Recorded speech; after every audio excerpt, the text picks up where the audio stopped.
Google. Let's go get them again. Welcome back to another episode of Samplin Samples. Today we are starting another sampling journey with the brand of Boadicea the Victorious.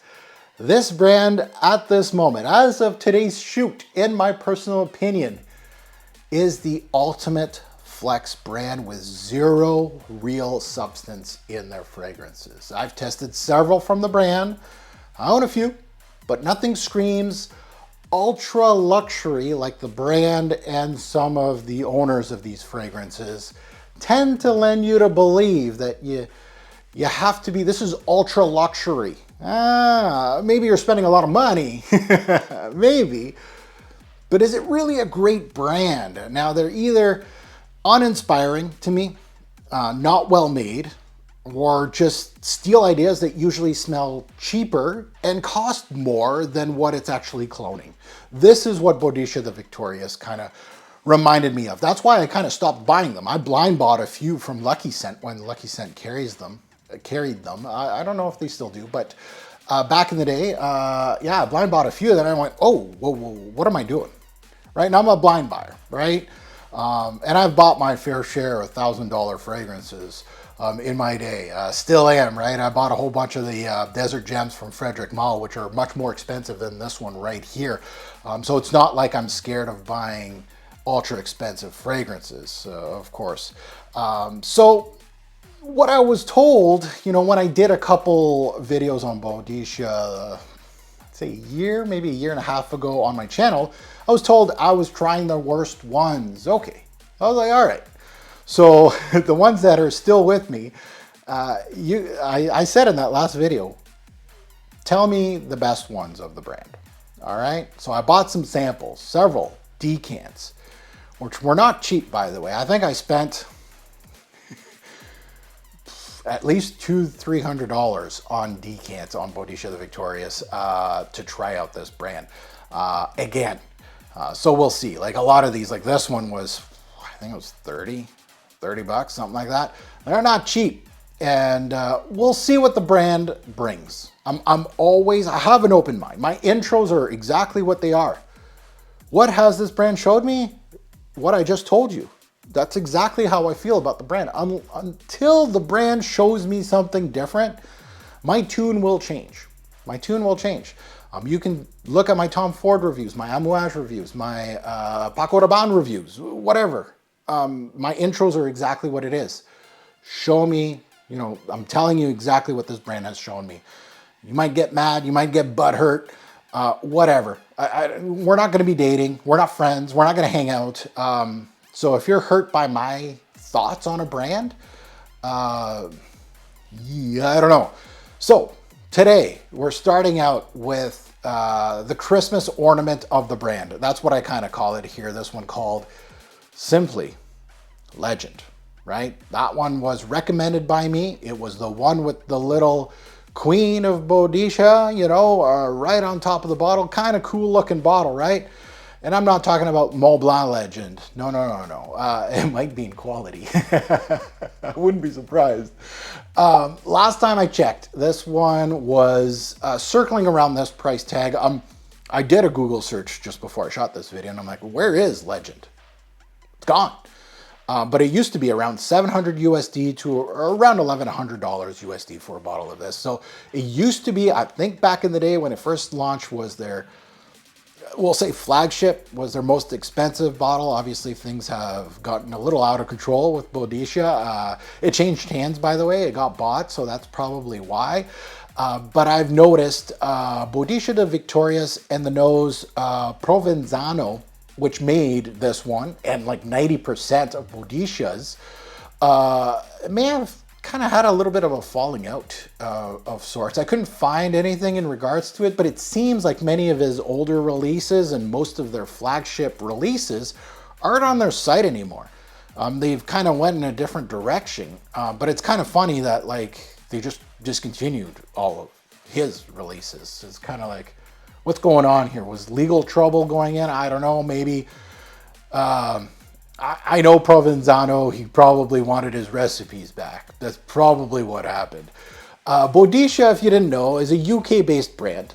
It was introduced in 2008 by a hairstylist. If you didn't know, Michael Body. And Michael, it's kind of funny. I had this like aha moment. I'm like, Aaron Terrence Hughes? If you didn't know, Aaron Terrence Hughes was a hairstylist before he went into perfumery. And his first video was like, I've never smelt any perfume. I know nothing about perfume, but I have a YouTube channel on perfume. I'm a hairstylist. And now he has his own brand. It's like, what? What? So this is kind of like a higher end Aaron Terrence Hughes. And this guy he looks, to me personally, he looks like a scammer. That's the kind of guy I think this Michael guy is like just build up a brand, get a bunch of people to buy into it, you know, make some sales out of the fragrances, but they're really, really cheap, but you're selling them at a premium price and you're getting a lot of suckers to buy it, and then sell it off, make some money and do it again and again and again. And this is the kind of guy that he kind of looks like, that kind of guy. Aaron Terrence Hughes is kind of like that, but the bottom of the barrel. Boadicea back in the day, and I don't know if they still do this, I didn't do a huge amount of research, this is just a sampling samples, but they had a bespoke range, a private collection range, and then a ready-to-wear, which was their Victorious collection. I believe the owner did sell the line to a conglomerate. It was called, what was it called? Valorum Capital One. And that company's CEO was David Crisp. Well, last year, David Crisp was actually caught smuggling Boadiceas into Russia. He has a Russian wife, and this is the whole Boadicea thing is like kind of like a rabbit hole. I'm just like, oh, okay. There's a reason why I kind of felt weird about the brand. So he was smuggling Boadicias into Russia during sanctions. And is actually, I don't know if the lawsuit's over, but was being sued by the chairman of the board of this Capital One branch. Because he was making the brand look bad, basically. So there's a lot of history here. So let's see what this one brings to the table. I believe this one was discontinued. And again, Boadicea de Victorious lovers can correct me on this one if this thing is available or not, but I can find it anywhere. Now, the lady on top of the cap, who is that? It's based upon Queen Boadicea, a Celtic tribe queen. So that's hence why the bottle designs here have like strong Celtic roots, as you can see from the front of them. So she was a strong woman who stood up for her homeland, her family, her people, and above all, against depression. A woman who demanded equal rights, recognition, and in return only spotted and experienced violence against herself, her daughters, and her people from the Roman conquerors. So she was a queen who took revenge with such brutality as she herself had felt. Today, she's celebrated as a national heroine and a symbol of freedom and resistance against oppression. Like a really feel-good kind of story. So yeah, that's what the Christmas ornament looks like. So I no disrespect to her, disrespect to the brand. and I don't know, like even the Perfume kind of feels like a sleazeball, and so does the brand itself, the owner, and it just feels weird, Boadicea. So what does a warrior queen scent supposed to smell like? That's a great question. And this is a fragrance that has like hardly any reviews on it. I'm sure if I went on YouTube, everybody that has a bottle that has reviewed this, probably glowing reviews. That's the problem with YouTube. If someone is going to be spending $700, $800, $900 on a bottle, you're going to have positive fragrance reviews. Where are the critical fragrance reviews? I'm here to tell you, how good is this for the price? Now, if you're new here, welcome to the Robezoe channel. Are we having fun yet? My name is Mark. And that's all you're going to get here is honesty. And I am going to talk about these mega, what they called ultra luxury. Don't fall into the trap of Clive Christian and Roja Dove and all these fancy bottles. Like, this is not fancy. This stuff like breaks apart. Where's the one bottle that lost the back plate on it? It's just glued on. It's cheap garbage. But it looks kind of fancy, right? Like, look at Legend with the little Christmas ornament. You kind of want to get it because it's a piece that you can put behind you as a YouTuber and flex. Yeah, I got $1,000 fragrance. You know where my Desert Gem fragrances are? My $2,000 fragrances? They're over there. You can't even see them. They're off camera. I got them all. They're over there. Doesn't matter. And that's what you got to get out of fragrance reviewers. Just, I'm a hobbyist. I'm not getting paid by Boadicea. I might get a cease and desist from them and Aaron Terrence Hughes while I'm at it on this video. I don't care. So if you're new here, that's what you're going to get. And I'm going to tell you, if it's good, it's great, perfect. I'll give it its flowers. If it's not, oh, watch out.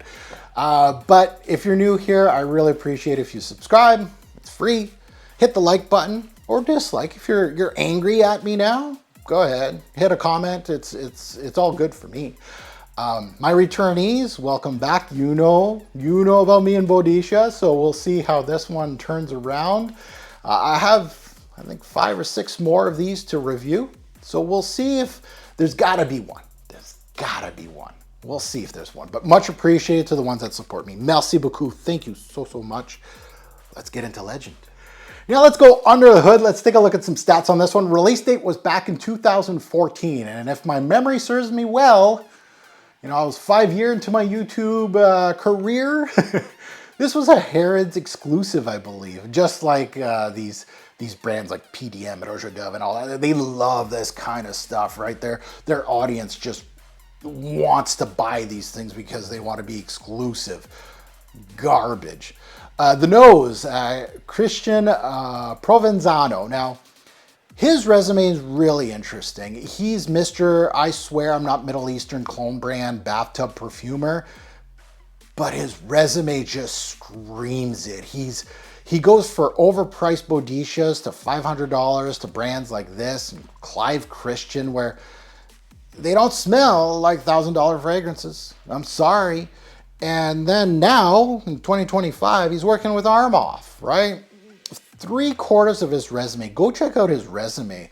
A lot of the big brands don't want to touch this guy with 10-foot pole. Very sketchy. And Penhaligon's is probably the one brand that has a good rep that utilized him a bit. But there's 3/4 of his resume. I've never heard of these brands. Middle Eastern fodder, stuff like that. Just anything to make a quick buck. That's the kind of, I don't know. I'm not a big fan of this guy. I'm not. As far as his resume goes. Now, let's delve into the notes. We'll delve into what the big notes are, and then we're gonna talk about this one. So up top we have Ylang Ylang, Neroli, Mandarin Orange, and Coriander. In the mid we have Orris, Violet, Jasmine, Lily of the Valley, Rose, and Magnolia. So big floral mid, and there's some florals up top as well. It's a floral. In the base we have Oud, Sandalwood, Vanilla, Amber, Cedar, Patchouli, Musk, and Vetiver. So this fragrance is based upon the violet and the orris, basically. It's an orris root fragrance, an iris.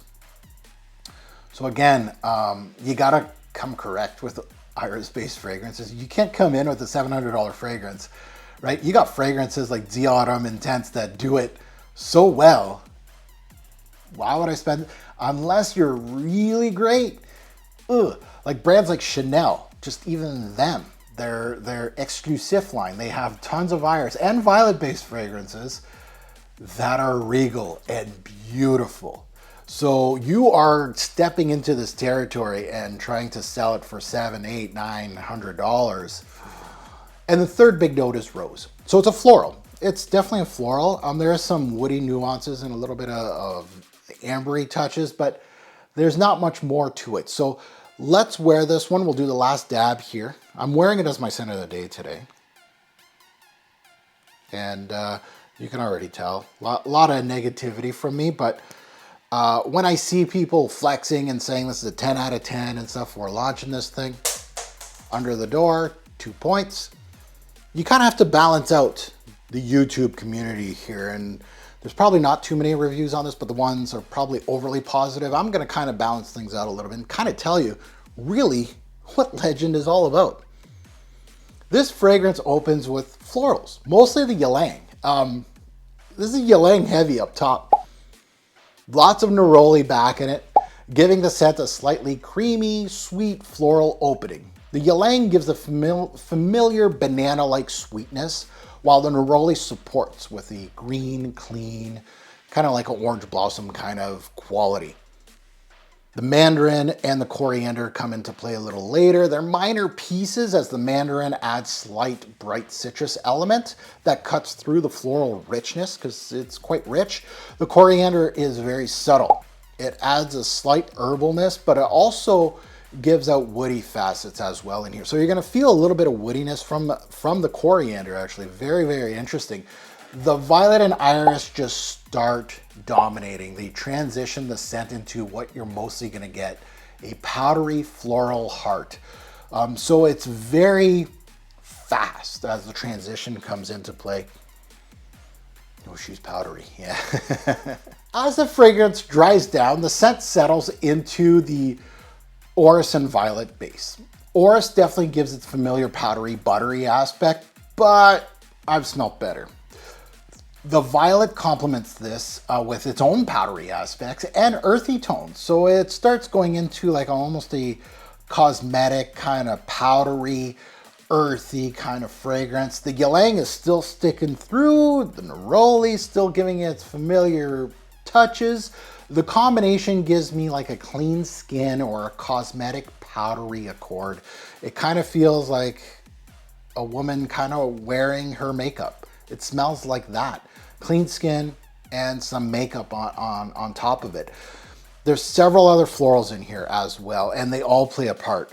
Jasmine, rose, magnolia, lily of the valley all play a part. The jasmine and rose add a classic richness, and the magnolia and the lily of the valley add a creamy, fresh green touch to the fragrance. This mid reminds me of high-end designer florals in the feminine aisle, maybe a low-tier niche product. The rose itself, which is a clean one, by the way, like a bright one, there's nothing dirty about it. It drags itself more into the deeper dry down than many of the other florals. You're getting a lot of these other florals in the mid, but they start burning off, and the rose kind of drags the iris and the violet with it, going into this, of course, deeper dry down. Now there's oud in the back end, right? Always with oud and high-end products. The rose comes into the deep dry down flanked by this oud. The oud here isn't overpowering. It's not even a primary. It's not even in discussion of a primary. It is a low secondary note. So there's a whisper of oud here. Not cheesy, not barnyardy, not anything complex. It just does a woody nuance. It goes with sandalwood. There's sandalwood in here. The sandalwood actually works better and is a little more prominent than the oud. The sandalwood gives its familiar creamy and woody aspect piece that transitions very well with all the florals in the mid. So it really transitions it a bit.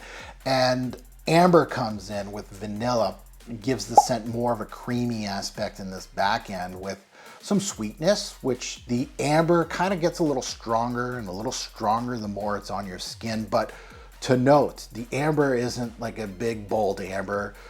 Don't expect high resinous, like the kind of sticky, resinous ambers that I love. No, don't expect. It's a straightforward, just ambery note. I don't get much patchouli or cedar or even vetiver in this back end, by the way. There's a little bit of musk that ends this thing, but really the bulk of the fragrance is two powdery notes, violet and orris, and those are two high-end notes, honestly, when done right. Think Chanel can do amazing things in a fragrance, but I smelt a few exclusives from Chanel that uses these notes like in the past 2 years, and this is not even close to those as a fragrance. So if you're thinking of a big, bold fragrance because of the story and everything, no, this is soft. So overall, my initial experience with Legend was, it's gentle, it's tender. The main theme was creamy florals, powderiness. There's slight woods in the background, some amber, a little bit. It's well balanced, 100%. So again, as a fragrance reviewer, you got to be balanced. You got to give your flowers with the negatives. If it's more negative than positive, at least throw in some positives. And this is where I'm at right now. Well balanced. but it isn't something I would pay big dollars for.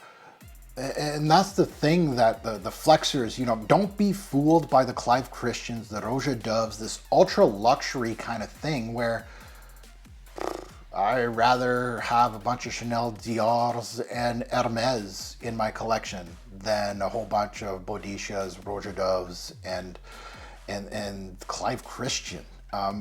They don't smell like ultra luxury. The juice is what's important, not the little designs on the bottles. Watching reviewers review this thing, I can guarantee you won't see a review on this that even has an inch of criticism. Why? Because it's a flex bottle. That's all it is. It's one of those that you can put in here and say, look, I know what I'm talking about. Why? Because it's expensive, it's hard to find. This doesn't stand out to me at all. I don't know. I don't get it. And this is the theme, right? This is Boadicea hasn't changed. This one sample. Again, I got more coming. You never know. It just takes one to change my mind. But I had high hopes for this one. I had the bottle, like I had the look of the bottle. I'm like, oh, this is their flagship. Can't wait.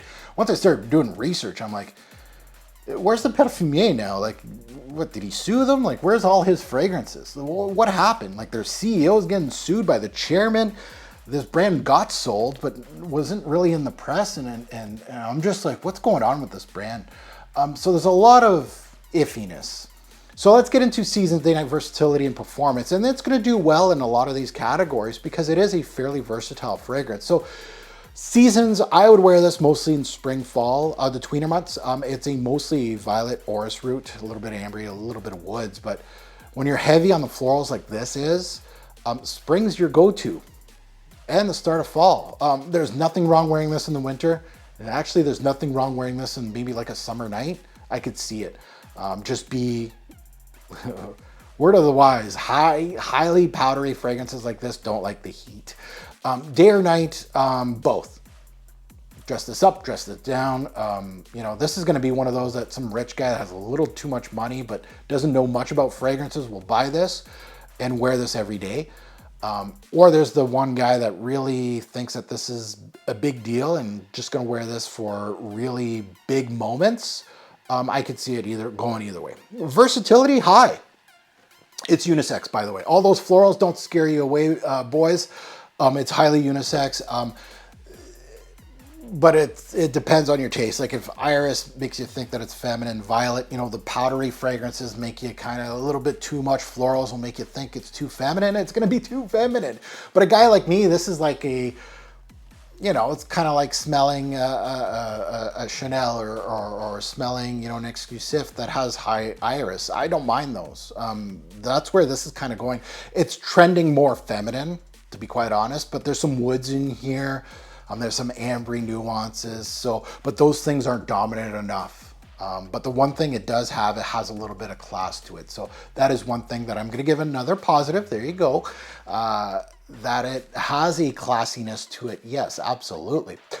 Performance. The performance wasn't that great either. And again, I got a little sample. I know the restrictions on the samples, but I've had samples that go 10 plus hours on some fragrances. This one, longevity was 6 to 8 hours. This is it's not a screamer. Projection is below average. So this thing goes very close to the skin after a while. So it's not one of those that, you know, I think your flagship should give a statement. And I understand, you know, looking at the history of who this is based upon, and she was a warrior. And yeah, I can see the female tendencies of all the florals, but, you know, I want to see a little bit of growl. And I hardly saw any growl in this. So my final assessment on this one is that I was hoping for something legendary as per the name. The namesake of the brand is here, right? This is your flagship, the story of the queen. Even the notes made all kind of sense. Like I was looking at this from afar. I was looking at the bottle. I was looking, okay, this is their flagship. You know, they got the little Christmas ornament on top. No disrespect to her, but you know, I was looking at all this. I was looking at the notes and I'm like, oh, there's a good balance of florals. And of course, there's some oud in here. You know, it could really be great. at the end of the day, it's gentle, it's inoffensive. To my nose, the iris is supposed to be the star of the show in this fragrance. Like, that is your main player in this. But it isn't anything I can't get in the designer game. Dior does this better. Better. Yes, I said it. Your flagship, your number one note in your flagship fragrance has to be better than a Dior. Absolutely. There's no, like, Chanel kills this, like the exclusive irises. Yeah. So it's not anything crazy. Actually, most designer irises put this one to shame. I would definitely put Chanel's iris versus this any day of the week, 100%. There's complexity here. That's a positive. There is some complexity. There is some good blending in here as well. So it's not like bathtub, you know, perfumer kind of like there's some rough edges. No, she's smooth.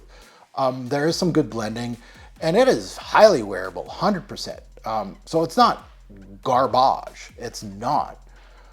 But to me, this scent with her name, the legendary name, and her story, and the name legend, and, you know, you got the little decoration and everything. It could have been so much more. Now it's just a piece that's a decoration for kids to flex their little ornament and how much they paid for it.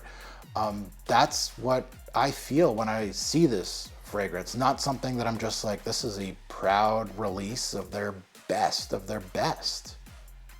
So to me, this just isn't good enough for a flagship release of a quote unquote ultra luxury brand. And now your flagship release is discontinued. From my research, again, you can comment below. I don't mind. I'll lick my wounds and I'll say, hey, yeah, but I couldn't find it on their website. For the price you're asking, $700 to $1,000 USD, give or take. Oh, you can do so much better. It's a good scent. It is a good scent, but I'll tell you the truth, not worth the price, 100%. So now to my rating from a 1 to 10 score, because it's sampling samples. You may never see this fragrance ever on my channel. I wouldn't go that far. I would gladly get a partial of this. I would. So as far as the score goes, I'm going to give it a 7 bottles out of 10. And you're like, ooh, this is a really negative fragrance review for a 7. Yeah, to balance things out, right? There's a lot of fragrance reviewers out there that are pumping this thing as a 10. Nah, it's a 7. It's a good 7. But no $1,000 fragrance should be 7 out of 10 on my channel. The math ain't mathin'. You got to be a 9 or a 10 on my channel to be a $1,000 fragrance. And even then, right, I'm going to get a partial of you. I don't care how nice the little Christmas ornament is. The more I get to know Boadicea as a brand, and like I did a little bit of research, like un petit peu the research here on the brand, and I was just like, what is going on over there? The less I kind of want to know about Boadicea, to be honest. So I think, you know, I got, you know, 3 to 6 more little samples in my whole sample collection here that I'm giving them a real good shot here with me personally. But I don't know. This could have been easily a nail in the coffin with the brand with me personally. I'd gladly be done with the brand. I don't know what's going on over there. There's a lot of scammy, weird stuff going on with the brand. I don't know. I'm not a fan of it. Now that you heard my side, and this is where the Boadicea people are going to come and defend, I don't mind. I'm really curious to know what you think about the fragrance. Like, honesty, right? Like, as far as the price tag and what you're getting out of this fragrance, I don't see it. I really don't see the greatness of this fragrance. I really don't. But don't come after, like, we're not trying to date each other. I'm never going to meet you. I don't understand the comments of coming after me. My nose is broken. Oh, he can't, like, I can see it now. Oh, he doesn't even own the bottle, right? Things like that. Get that out of here, right? Like, say what you like about the fragrance. That's what this is all about. It's not about me and you going head to head. But again, I got 5 more Boadicias, give or take, to sample. So we'll see if there's anything else out there. But everybody's thoughts, like, and again, this is my opinion, it's not fact. Yeah, everybody's opinion is welcome on my channel on the scent itself, right? You can trash it. You can say, Mark, that 7 was high. And for the price tag, I would say, yeah, probably. Probably put it as 6, right? The iris ain't that great on here. That's your primary. The violet's your primary. It ain't that great. There is some complexity. There is some wearability to it. So that's where I think the score went a little higher, because it's a highly wearable fragrance. And it's well done as far as the Perfume, like what I've smelled from him. This is one of his better blended fragrances. So I kind of have to give him a little bit more marks in regards to that. Yeah. And I wouldn't mind getting a bottle of this, but not even close. Like, I'd get a partial. I would need the little Christmas ornament. I'd take a retail bottle at, let's say, you know, 30 to 40% full, so I can get a decent price on it. I would spend maybe $250 max on this fragrance itself, as the perfume, not just for the ornament and everything. The perfume itself, I think that's, and even then I'm probably paying a little too much for it. So that's my thoughts. And as always, a great pour fragrance will make a lasting impression. Choose your scent wisely, and be careful with these ultra luxury brands and all the little minions out there on the internet trying to push these little brands. Do your research. Definitely do your research. All right. Thanks for watching, YouTube. Have a good one.